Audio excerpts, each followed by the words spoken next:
네, 오늘도 변함없는 하나님의 은혜로 충만하시기 바라겠습니다. 오늘 말씀은 고린도전서 8장 1절에서 6절 말씀입니다.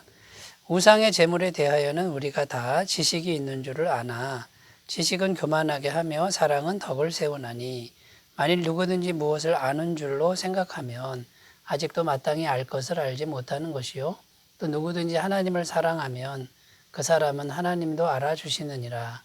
그러므로 우상의 제물을 먹는 일에 대하여는 우리가 우상은 세상에 아무것도 아니며 또한 하나님은 한 분밖에 없는 줄 아노라.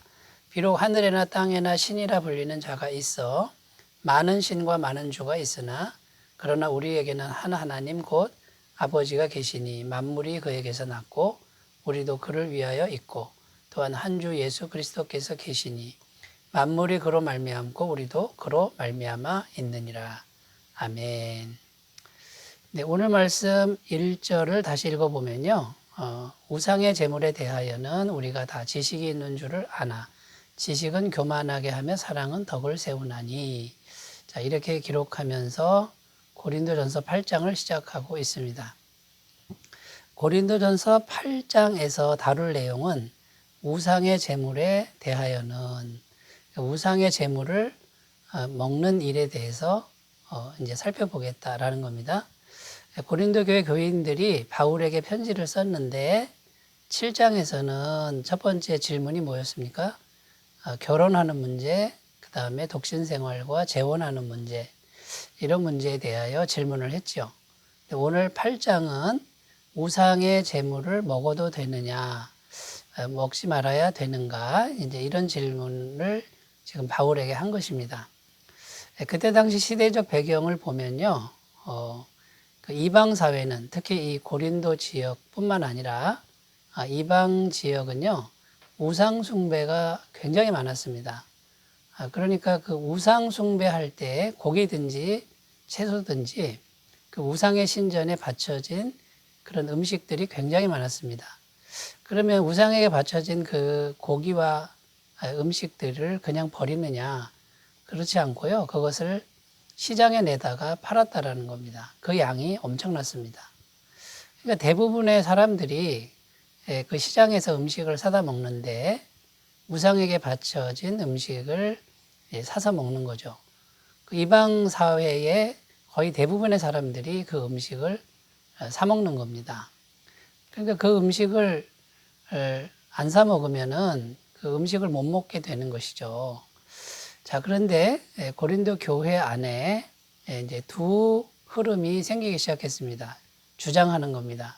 어떤 주장이냐면 첫 번째는 그 우상에게 바쳐진 음식들, 그 음식을 마음껏 먹어도 된다라고 주장하는 그런 흐름이 있었고요. 또 하나의 흐름은 그 우상에게 바쳐진 음식을 어떻게 먹을 수 있느냐, 그 부정한 음식 아니냐, 그러니까 먹으면 안 된다라고 하는 이 두 흐름이 있었는데 서로 옳다고 주장하는 그런 일이 발생했다라는 겁니다. 여러분, 그러면 교회가 어떻게 되었겠습니까? 교회가 다툼과 논쟁이 발생했고 그 다음에 교회 내에 혼란이 발생했다라는 것이죠. 자, 이런 문제가 생기니까 고린도 교회 교인들이 바울에게 편지를 써서 우상의 제물을 먹어도 됩니까? 라고 질문을 했던 것입니다.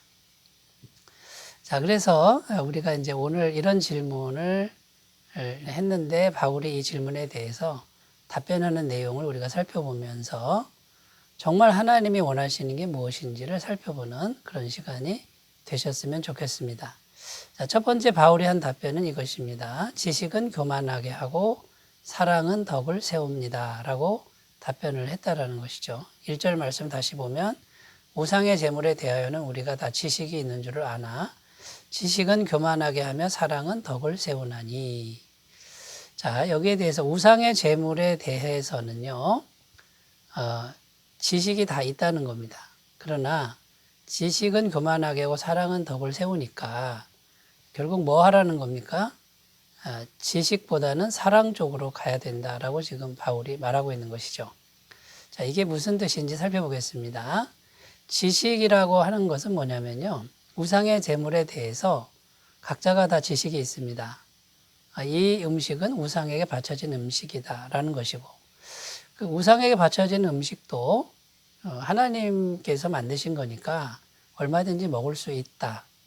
그러니까 먹어야 된다라고 주장하는 겁니다. 자, 이런 지식이 있었고요. 또 다른 지식은 뭡니까? 그 우상에게 바쳐진 음식은 먹어서는 안 된다라고 하는 또 다른 지식이 있었다라는 겁니다. 자, 이 두 지식이 서로 논쟁하고 다투고 갈등을 하는데, 그러면 여러분, 교회가 혼란스러워지는 거죠. 그 혼란 가운데 믿음이 연약한 사람들은 어찌할 바를 모릅니다. 이쪽을 따라야 될지 저쪽을 따라야 될지. 자, 이런 문제가 생겼다라는 겁니다. 그래서 바울이 지식은 교만하게 한다 이렇게 말합니다. 지식만 있으면 자기 주장을 하게 되고 자기가 옳다라고 자꾸 주장하는 이런 일이 생기다 보니 교회 전체가 혼란이 왔다라는 겁니다. 그러니까 지식만 가지고는 안 되고 지식에다가 사랑을 더해야 된다. 사랑은 덕을 세운다라고 이렇게 말하는 겁니다. 자, 그러면 사랑은 뭡니까? 자, 내가 어떤 지식을 갖고 있는데 그것이 옳습니다. 그래서 그것을 막 주장하는 게 아니고요.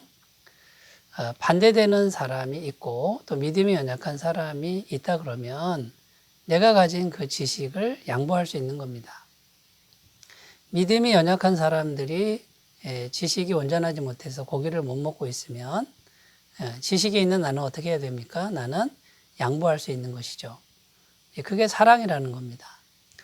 자, 이렇게 해도 저렇게 해도 되는 상황인데 내 것을 계속 주장하게 되면 교회 전체가 혼란이 오고 성도님들이 혼란에 빠지고 상처를 입기가 쉽죠. 그럴 때는 내가 양보할 수 있는 거 아닙니까? 그래서 교회가 평화롭게 된다 그러면 그것이 사랑이라는 겁니다. 그래서 사랑은 덕을 세운다 라고 이렇게 말을 했다라는 것이죠.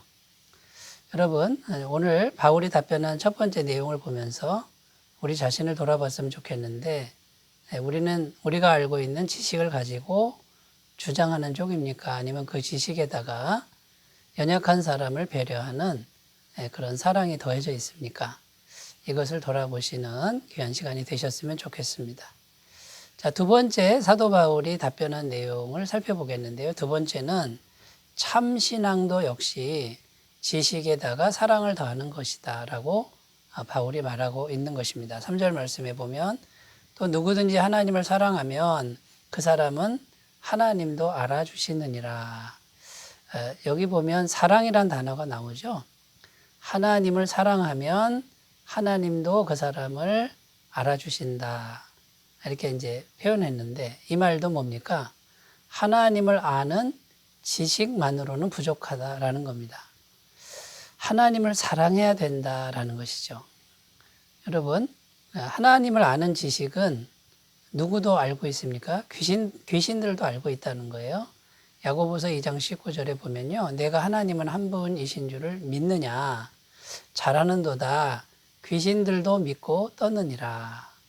그러니까 하나님 한 분이고 높으신 분인 거는 귀신들도 압니다. 그런데 여러분, 귀신들은 지식만 있지 하나님을 사랑하지는 않는다라는 거죠.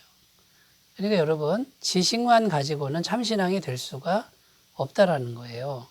어떤 분들은 성경을 공부할 때 공부를 합니다. 그러니까 머릿속에 지식이 많으면 신앙이 성장하는 걸로 또 하나님이 사랑하는 걸로 그렇게 생각하는 분들이 있습니다. 그런데 여러분, 성경은 그렇게 말하지 않습니다. 지식에다가 반드시 사랑을 더해야만, 하나님과의 사랑의 교제를 더해야만 그것이 참 신앙이 되는 것이고 참 믿음이 된다라는 것입니다. 자, 그러면 여러분, 사랑한다라는 건 뭡니까? 어떻게 하면 사랑하는 겁니까? 사랑은 지식이나 정보를 가지고는 되지 않습니다. 인격적인 만남과 마음과 마음을 나누는 그런 교제가 되지 않으면 이 사랑의 관계는 불가능하다라는 것입니다. 반드시 마음으로 교제하고 성령 안에서 교통해야만 하나님과 사랑의 관계가 된다라는 것이죠. 자, 그러려면 우리 안에 계신 성령님의 존재를 우리는 분명히 인식하고 있어야 되고요. 영이신 하나님의 영이신 성령님과 교제를 나누되 그 성령님이 감정을 가지셨고 살아있는 인격체라는 것을 인정하고 자꾸만 마음의 대화를 나눠야 된다라는 것입니다. 성령님은 지식도 아니고 물질도 아닙니다. 살아계신 인격체이시고 사랑의 마음을 가지신 분이라는 것이죠. 여러분 그 살아있는 그런 분과 참 사랑의 교제를 나누면서 참 신앙으로 나아가시기를 바라겠습니다. 자, 바울이 세 번째 이제 답변한 내용으로 가겠는데요. 그 세 번째 내용은 이겁니다. 본질적으로 신은 하나님 한 분밖에 없습니다. 이렇게 지금 바울은 답변을 했습니다. 4절 말씀에 그러므로 우상의 제물을 먹는 일에 대하여는 우리가 우상은 세상에 아무것도 아니며 또한 하나님은 한 분밖에 없는 줄 아노라. 자, 여기 보면 하나님은 한 분밖에 없다 이렇게 말하고 있죠. 그러니까 신 중에 참신은 하나님 한 분뿐이라는 겁니다. 이 말은 무슨 말이냐면 우상이죠. 우상의 신들은 신이 아니라는 겁니다. 그냥 신의 모양을 하고 있을 뿐이지 헛것이라는 이런 지식이 있어야 된다라는 것입니다. 자, 바울이 왜 이런 말을 하고 있는 것일까요? 두 가지 측면을 생각할 수 있습니다. 첫 번째는 뭐냐면 당시의 우상의 제물에 대해서 지나치게 두려워하는 사람들이 있었다는 것입니다. 그 지나치게 두려워할 필요가 없는 것이죠. 그러니까 우상에게 바쳐진 제물이 그렇게 대단한 게 아닙니다. 왜냐하면 헛된 존재에게 드려진 거니까 그걸 두려워할 필요가 없는 거죠. 이 지식과 믿음이 확실하다면 우상의 제물에 대해서 너무 두려워하거나 심각하게 반응할 필요가 없는 것이고요.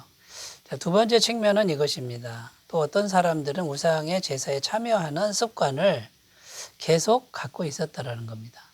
너무 쉽게 우상 숭배 제사에 믿는 사람이 같이 참여를 해가지고 그냥 아무 의식 없이 그 우상의 제사에 참여를 하는 사람들이 있었다라는 거죠. 여러분 우상과 하나님은 결코 견줄 수 없는 이제 그런 일입니다. 근데 우상의 제사에 참여한다 이 말은 우상을 신으로 여기는 것과 같습니다. 여러분 이런 사람들이 교회 내에 있었다라고 하는 것이 그때 당시에 현실이었던 겁니다. 그래서 바울은 그 우상은 헛것이고 또 우상에 바쳐진 음식도 하나님 것이다. 지나치게 두려워하지 말라라는 것입니다. 여러분 이것이 이제 자유로운 지식인데요. 그럼에도 불구하고 믿음이 연약한 사람들은 이것을 제대로 이해를 못하고 두려워했다라는 거죠. 그럴 때 믿음이 있는 사람들이 그 믿음이 연약한 사람들을 배려해서 절제하고 참아주고 또 바른 신앙을 잘 지도해야 돼야 된다고 이렇게 말하고 있는 것입니다. 함부로 행동해서는 안 된다는 거죠.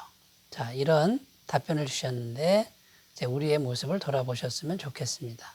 기도드리겠습니다. 하나님 아버지, 지식만 가지고는 교만합니다. 지식에 사랑을 더하는 신앙으로 나아가게 하옵소서. 예수님의 이름으로 기도드립니다. 아멘.